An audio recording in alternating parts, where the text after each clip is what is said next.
Assalamu alaikum, family. Welcome to the Sajdah Morning Coffee Talk. This is our special Thanksgiving broadcast designed especially or intentionally directed especially towards those of us who are conscious entrepreneurs. So be a friend, tell a friend. I'll be back in a couple of minutes. Nudge a friend, call them, tell them to just roll over and check us out. And we'll see you all in a few minutes after these quick commercials.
O Allah, guide me among those whom Thou hast guided aright, and preserve me among those whom Thou hast preserved, and befriend me among those whom Thou hast befriended. Bless me in whatsoever Thou dost grant me, and deliver me from the evil of what Thou hast judged. Surely Thou judgest, and none can judge against Thee. And he whom Thou befriendest is not disgraced. Blessed art Thou, O Lord, and exalted be Thee above what they set up besides Thee. I bear witness, nothing deserves to be served besides Thee. And I bear witness that Muhammad is Thy servant and apostle. Amen.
I have received so many pleasures, so many very good to look at, whether you own them or not. It's a pleasure just to look at such presents. Why, I have never witnessed so many presents. I think I have to build me a house for presents. This shows what Allah can do for you and me if we believe in Him. There is nothing that we could not accomplish in the name of God. You know what your problem is? You don't have even a worthy goal to strive after.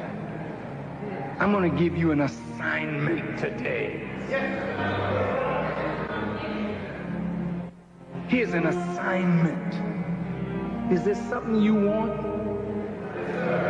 Do you want something? Something that you want, but you have not been able to get it?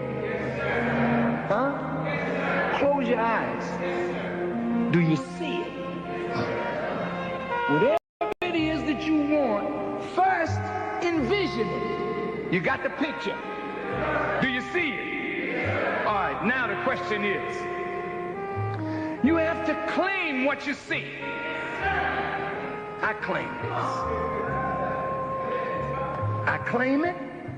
I believe with all my heart in the name of God that I'll bring what is in my imagination into reality. We're going to bring it back like it never was. I see in the dome the name Allah written in Arabic. But I can't just dream. I got to go to work.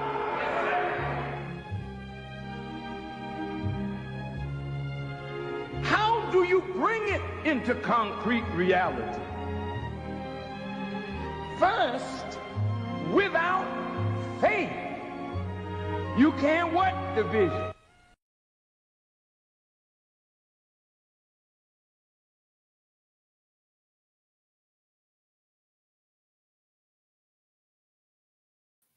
Assalamu alaikum, family. Peace be unto you. How is everyone doing this morning? Happy Thanksgiving for those of you who celebrate Thanksgiving. And even if you don't celebrate Thanksgiving in a commercial sense, and for me, you know, I don't celebrate in that commercial sense, but I do take this time to celebrate family, to celebrate love, to be grateful, to spend time with family. And I think Thanksgiving is one of those holidays where you can really merge people together or unite people just around family dinner, around family time, regardless of background, belief, or whoever or whatever it is that you think is the truth, right? For me, what I do during this time of the year is I really try to connect to the ancestors. I do special prayers and meditations just of gratitude to thank them for their journey. Okay. I can't even say all that they went through. I just have to say their journey that gave birth to me, to us, to where we are today. And I take that time to be grateful for and have faith in the future and against all evil that's planned, known and unknown, and just how we can flow through that with the energy. Because at the end of the day, there's a power greater than all of this. And that's something that we can unite around. And then once we unite around that, there are very universal lifestyle traits, behavior, and practices that we can then begin to share amongst one another, right?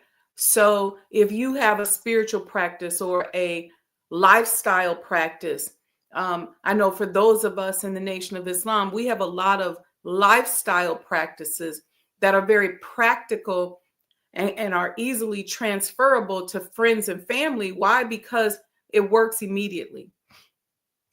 And so this is the time to do that. You know, oftentimes some of us become so siloed and we're just siloed around the people that we are part of, you know, but if you believe that you have the truth, it is your job to spread the truth. You can't just say the truth will set you free and then you hold on to the truth and call yourself free. But that ain't what you're doing. You saying the truth will set you free. You believe you got the truth. You hold on to it. You imprison yourself and you don't share it with anybody else. So if you got the truth, don't be scared to share it. And this is a great time of the year to do that. And I wanted to do this special broadcast, most specifically for our entrepreneurs out there, because as entrepreneurs, we're always thinking and worrying about something. It's always something, right? Because there's not that luxury of being able to say, I don't have nothing to do with that, right? We are always thinking. And so again, for us, this is a time of the year to practice gratitude. Be grateful for wherever we are. And that's what this show is. I just want it to be a reminder to everyone. Let's practice and be grateful for where we are. I don't care what resolutions and New Year's planning we're coming up with for the next year. How grateful are we right now here today? And as an added addition of what I generally do, and I literally was, something in my spirit was going to do it this morning. I call it my Thanksgiving triple darkness meditation. And I was going to do it here today on the show, but something just said no. Just if you're a friend or a coaching client, I'll certainly do it with you. I fast with my clients. I had a client on Monday. We all fasted together because she's working on funding for her business. And so myself as her consultant and her and other people that are helping her with the business, everybody fasted. And so I do that kind of thing. So if you're a coaching client or a consulting client, I'll do the meditations with you and I'll fast with you. But I just decided against doing it here today publicly. But I am going to show you all a video where it's just kind of enjoining us to gratitude. And then we're going to just come back and talk about pulling through the ancestors and why that's so important during this specific time of the year when this devil is celebrating the massacre of many of our ancestors. We want to thank them for their lives and to draw strength from that. And you might have got them, but you ain't gonna get us. So we got to talk that through and feel that and connect and not be so disconnected, accept our own and be ourselves. You know, one more thing that I'm going to say before I show the video. No, I'm going to save it because it goes with it. I'm going to save it. Okay, so let's check out this video and I will be right back in a few. I'm going to go warm up my coffee. For grace. Thank you for mercy. Thank you for understanding. Thank you for wisdom. Thank you for parents. Thank you for love. Thank you for kindness. Thank you for humility. Thank you for peace. Thank you for prosperity. Say thank you in advance for what's already yours. It's how I live my life. That's why I am. One of the reasons why I am today. Say thank you in advance for what is already yours. Thank you. Thank you. Thank you. Thank you for this day. Thank you for every moment that led to this day. Thank you for the hard times. They made me appreciate the good times. Thank you for the lessons. They were needed for my development. Thank you for my eyes that get to witness the miracles of today and tomorrow. Thank you for everything I take for granted. Thank you for all of my blessings. Thank you for my drive. Thank you for my spirit. Thank you for my strength. Thank you for giving me the courage to fight through the hard times. Thank you for the people in my life, those I love and those I learn from. Thank you for it all. Thank you. Thank you. It's the key that opens the door to instant happiness, unlocks the door to everything we are really seeking in life, happiness and contentment. Think about it. No matter what you say you want, money, riches, health, to help others, why do you really want it? When you drill deep down, the only reason anyone wants anything is the feeling we believe we will get from having it. That all boils down to happiness and contentment. And the truth is, we can have it now if we are grateful. And if you get quiet, get away from the noise of the world, and think for a moment about what you could be grateful for, I'm sure you could find plenty. Be grateful there's food on the table, air in your lungs, life in your body. Get grateful that you have opportunity to take your life to a whole nother level, to decide right now that you are going to live your dreams and never settle until you do. Get grateful for the mental strength you've been given to survive the hard times. Get grateful for your limbs if you have them. Many are not so blessed. Your eyesight if you have it. Many are not so blessed. Your hearing if you have it. Many are not so blessed. The health you do have, many are in worse positions. Get grateful for that one person that has had an impact in your life, or many people if you are so blessed. Then get grateful you can choose to be that person for someone else. That one that makes a difference in someone else's life, no matter how small. Get grateful you get to experience this magical universe. Today, look for miracles. I guarantee if you are looking, you will see them. There are unlimited things to be grateful for. Open your eyes. Unlock your amazing life. It's ready for you right now. Thank you for this day, whatever it brings, whether a challenge I need to grow, a lineup to teach me patience, an unexpected blessing, every moment of joy, whatever today brings, thank you. Whatever it brings, I pray I have enough presence in each moment to know that no circumstance is my life.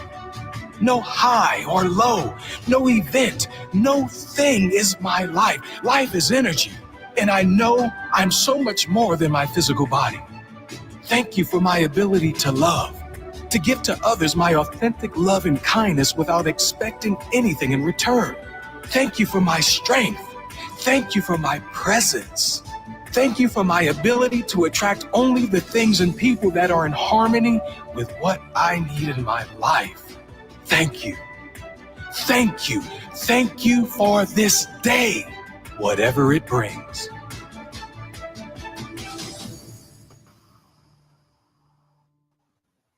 I think y'all get the picture now. It's about being grateful. It's about being grateful. And before I move into this next subject that's just been coming through for me these last couple of days, is I just wanted to thank each and every one of you for being regulars to the podcast. You all have been, some of you have been around since 2008 or 9 when I was doing it from my condo in the West Loop here in Chicago. And then some of you traveled with me to Blog Talk Radio. That's when I was doing it there. Some of you traveled with me to Broadcast Radio in Washington, D.C., and then back here to Chicago to building up the independent thing. Thank you all for sticking through all the shadow banning and all of that stuff. And I'm really grateful. And what makes me know that you all are watching the show is when I go around Chicago, sometimes random people that don't even look like me say, hey, I tuned into your show. I tune into the message. I love it. So I don't do a lot of paying for advertising. I feel like I got really ripped off with that once before. So I don't do that. It's all about word of mouth and you all sharing and telling someone who's telling someone. I've met some of the most amazing people through this podcast, great clients. You all have really helped to build up my coaching and client base. And so I'm grateful for that as well. We're starting a new year. Go to book.sajdahwendymuhammad.com to jump in and get your year-long consulting schedule put together. So here's the plan between now and the end of the year. I am taking some random coaching clients. So if you want to just do some coaching and tweaking for your goal setting, for yourself, your business, you can do that at book.sajdahwendymuhammad.com. starting at the beginning of the year, we're going to have a limited number of consulting clients. Okay. So if you have a business that you are working on, or that's already up, or that you're trying to open, or you want to just tweak it and take it to the next level, one thing I'm really good at is helping you to scale and grow your business and bring in more revenue. I'm probably better at that even than building the business. I'm good at building businesses, but I'm really good at scaling and pushing it to the next level and figuring out what will work to help you make more money. Within that business development phase, I think that's one of the special gifts that I have. So if you want to do that, you just go to book.SajdahWendyMuhammad.com. Let me put the banner going across here so you all can see it. You don't have to try to memorize it. You know, something that's been on my mind is I told you all that I do a lot of meditating around this year to connect myself with lineage and people before me. And for years, I've been able to connect to what this colonizer calls Native Americans, but people who were here on this side of the Atlantic prior to slavery, prior to Columbus. Did y'all read that book, They Came Before Columbus? Somebody put that in the chat for me. They Came Before Columbus, by Ivan Van Sertima. You should get that book if you don't have it. But there were people here, right? There was a point in time, obviously, where the oceans had not opened up and people were able to walk and migrate across the planet. And many people migrated across the planet. If you want to know what race they were, everybody was Black. So there were people here way before Columbus. Okay. So they have been here, they settled here. There are pyramids on this side of the globe, if you will, the side of the Atlantic. And so connecting to them, and sometimes as I make that connection, there are stories there and there are things that came up. I remember feeling a strong, really story coming through when I learned about Abu Bakari. I'm going to read a couple paragraphs about him just to kind of get you all thinking. When I'm talking about being grateful, I'm talking about being quantumly grateful across the board. I want you to go back to your lineage all the way back to the Creator himself. Go back there and be grateful and pull all of that wisdom and knowledge to you, because it's all here in your DNA. Pull it to you and open it up. But let me tell you something. When we start talking about people, after the oceans opened up, and you got what this colonizer calls Native American, the people he slaughtered. Thank you, Mom. The people he slaughtered.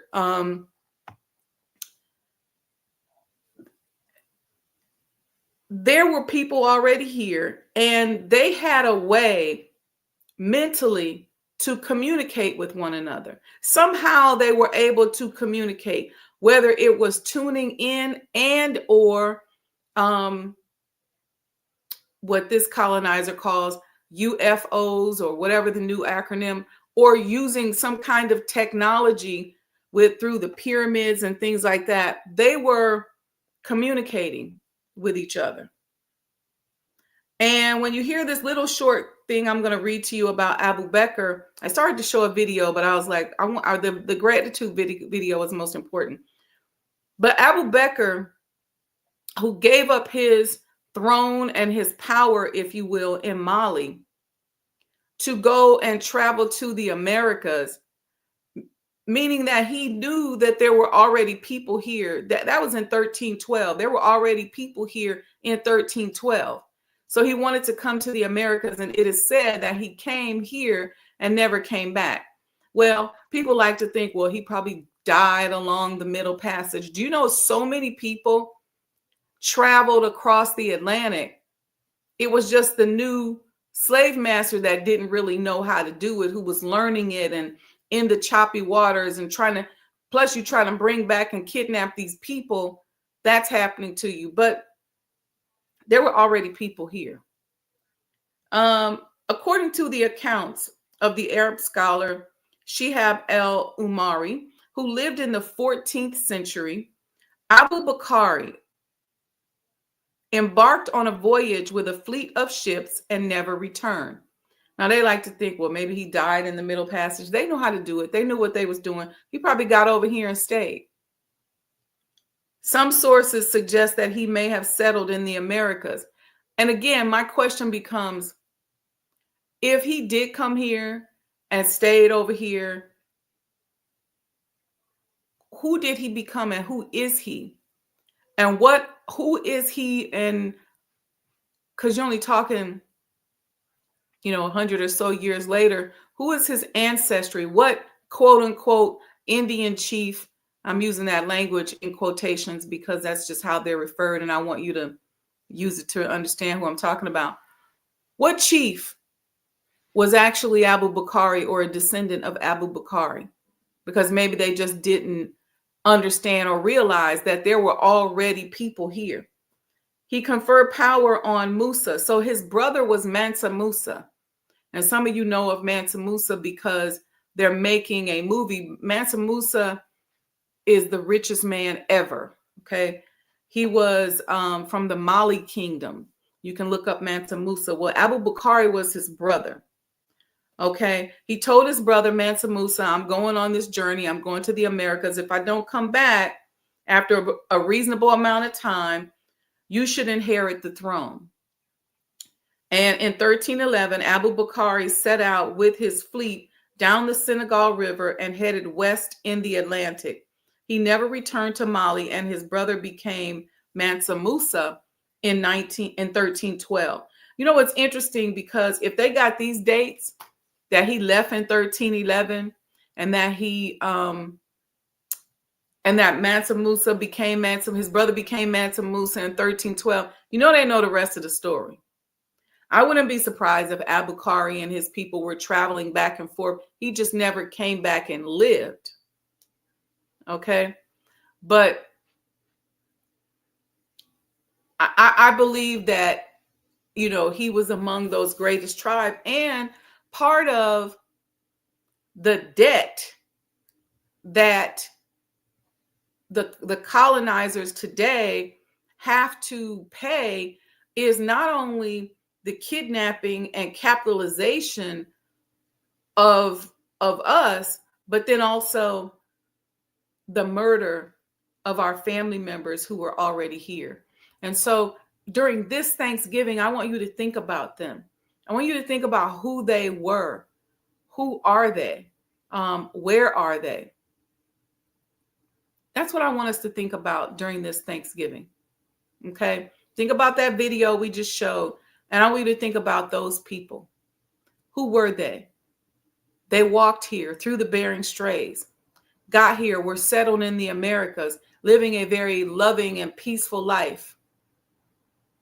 And then all of a sudden, here comes somebody who massacres literally almost all of them.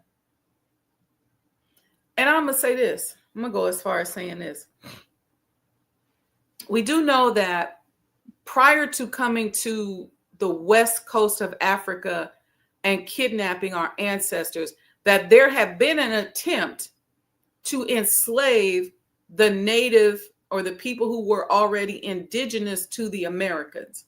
And they couldn't do it because a number of different reasons. Okay. They weren't able to enslave them. So they ended up just killing them and then kidnapping millions more. But I would venture to say in that attempt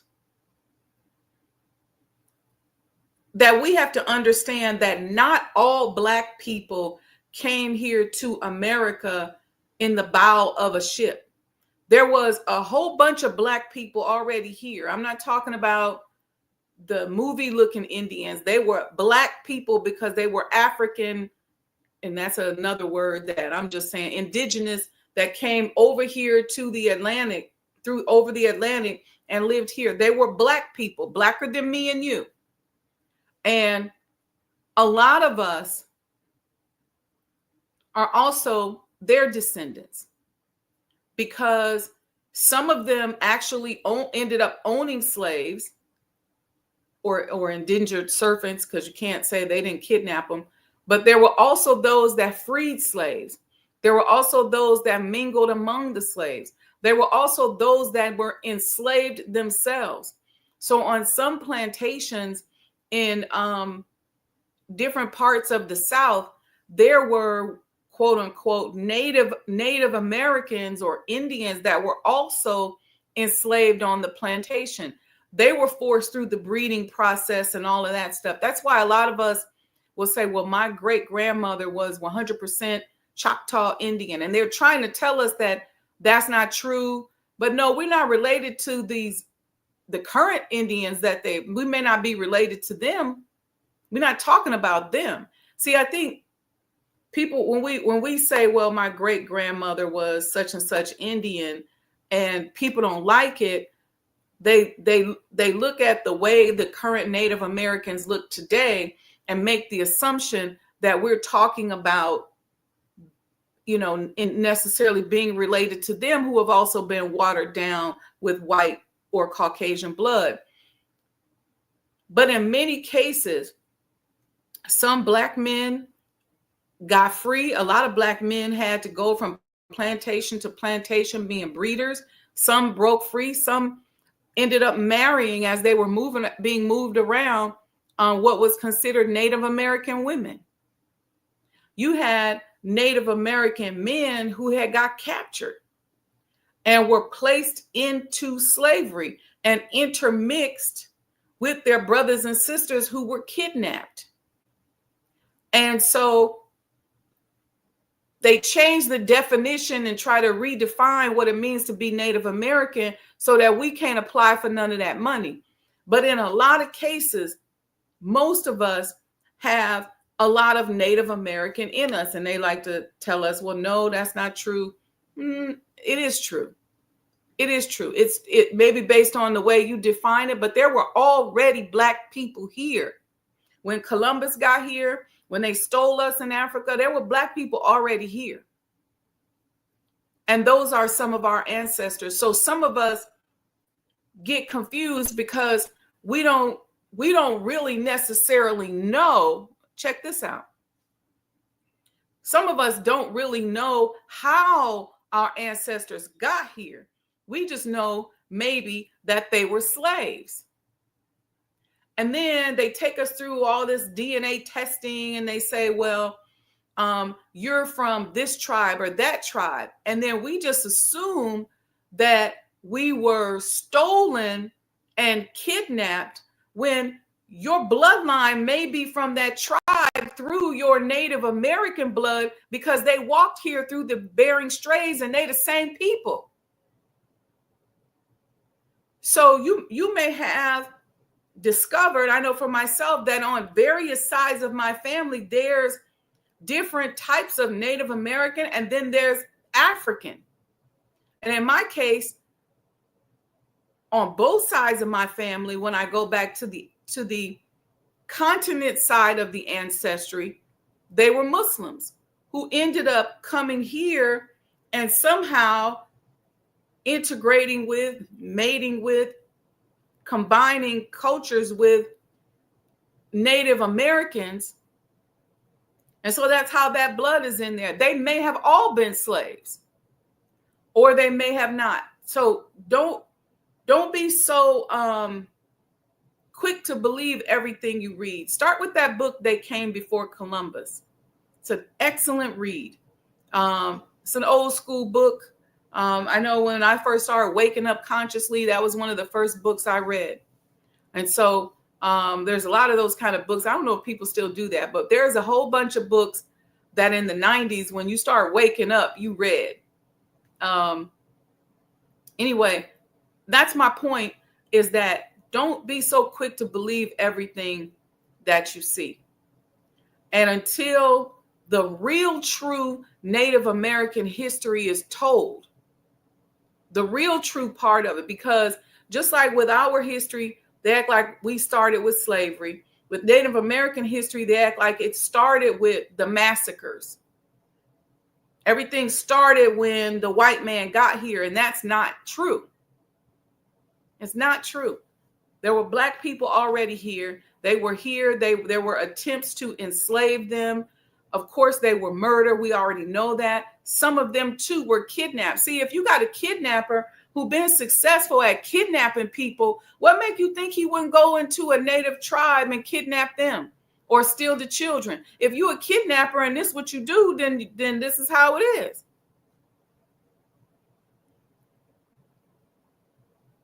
The Honorable Elijah Muhammad taught us that they walked here through the Bering Straits.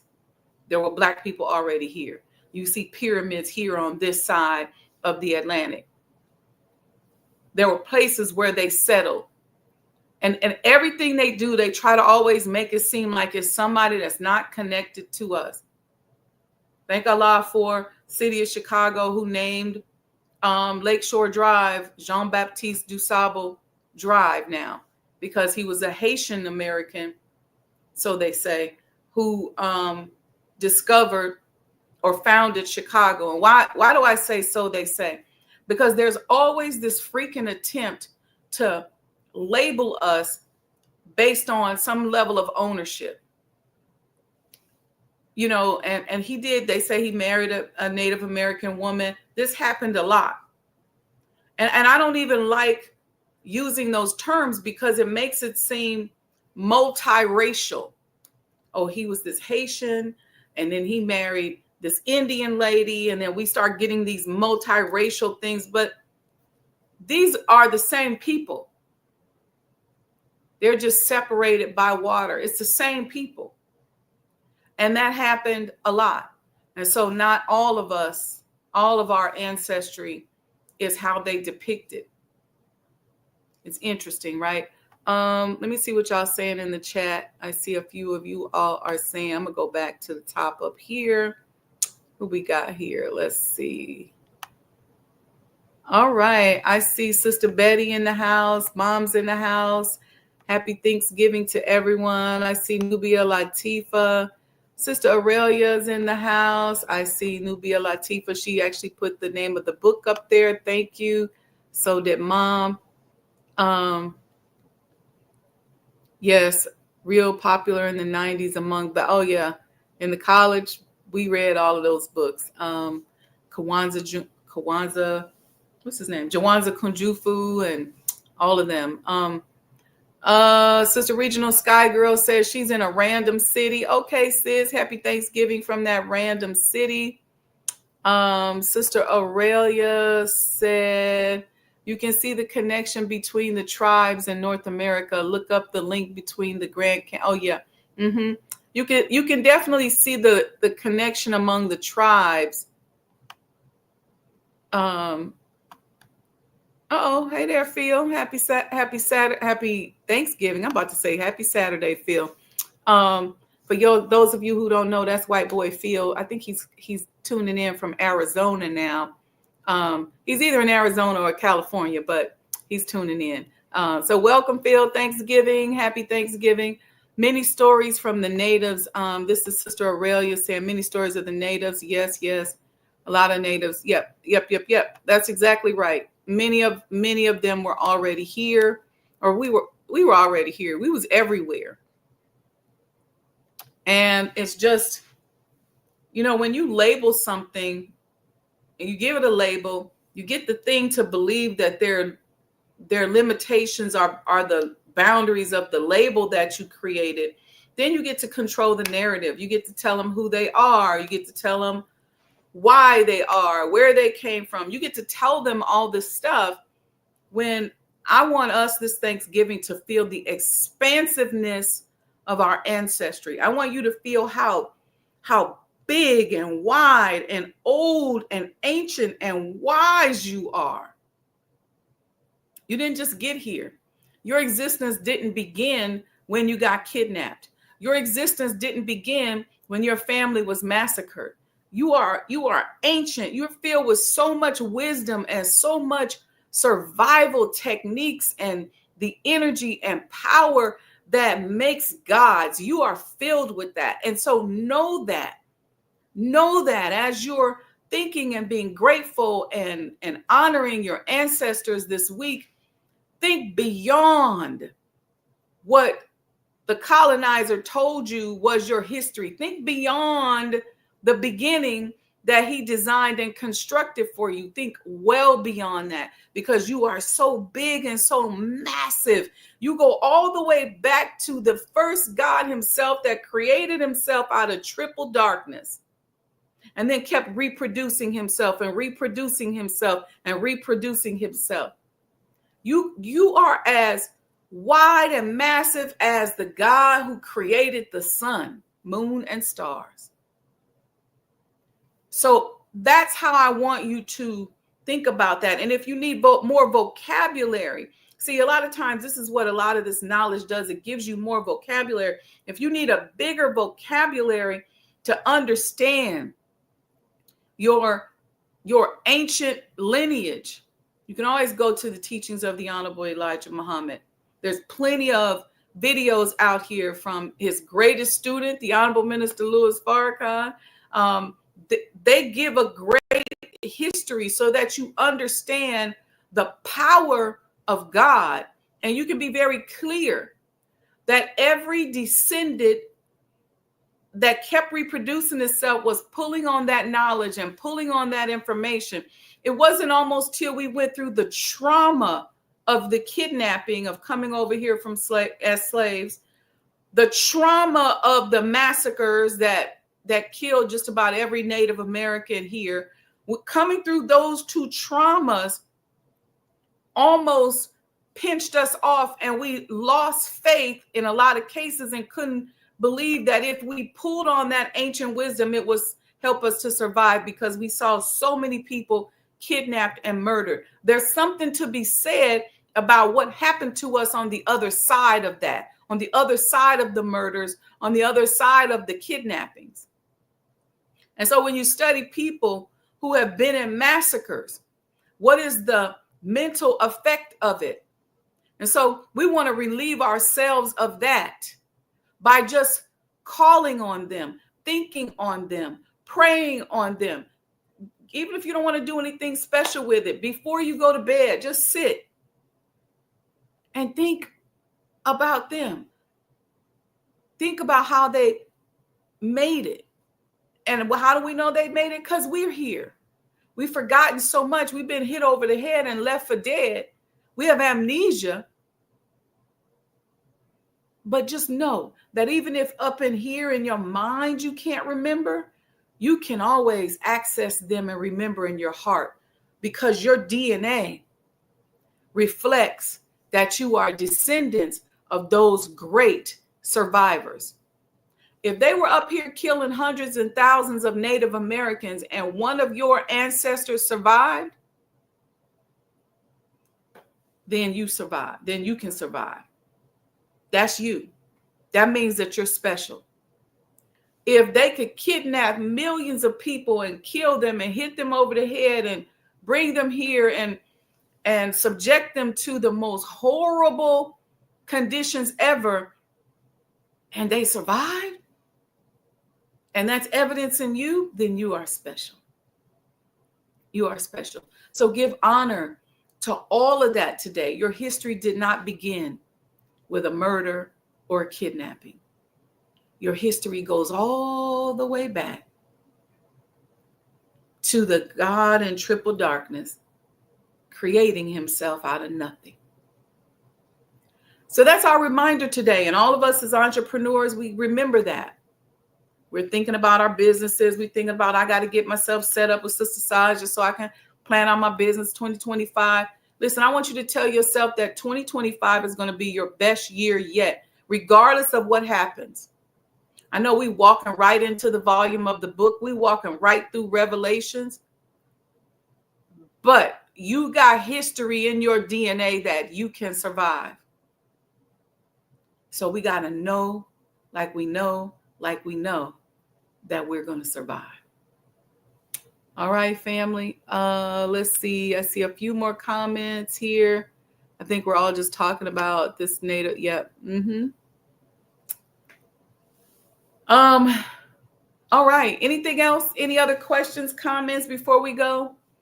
I know we're gonna all eat, and I ain't gonna even tell y'all don't eat too much because I know a lot of people don't eat too much.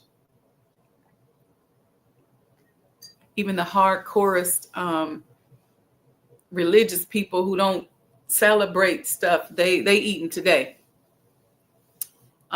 Yes, Sister Betty said this is going to be my best year ever. Let me put that on the screen because I said the same thing, Sister Betty. It's going to be so massively amazing. And I'm confident that whatever happens and whatever we go through, that I will survive, that you will survive. Why? Because look at all of what we've survived. Kidnappings, murders. And I'm just using those two groups. Kidnapping, whole group of people from West Africa, bringing them over here, making them slaves, do all kind of stuff. And then murdering, massacring hundreds of thousands of Native Americans who many of us are descendants of. And we survived. We made it. We survived and we made it. So, all right, family. I think I'm going to chill out, go lay back down a little bit. Today is Thursday. It's very rare for me to go, okay, it's an off day. Thank you all for supporting the Honorable Elijah Muhammad House. You see going across the screen here on the bottom, ways in which you can continue to support. I want you to use the QR code that's up here, right there. Use that QR code, y'all. I know some of y'all shopping Friday and Saturday. Don't lie. Don't say you ain't shopping. Go out there. Use the QR code. We got sweatshirts. We got candles.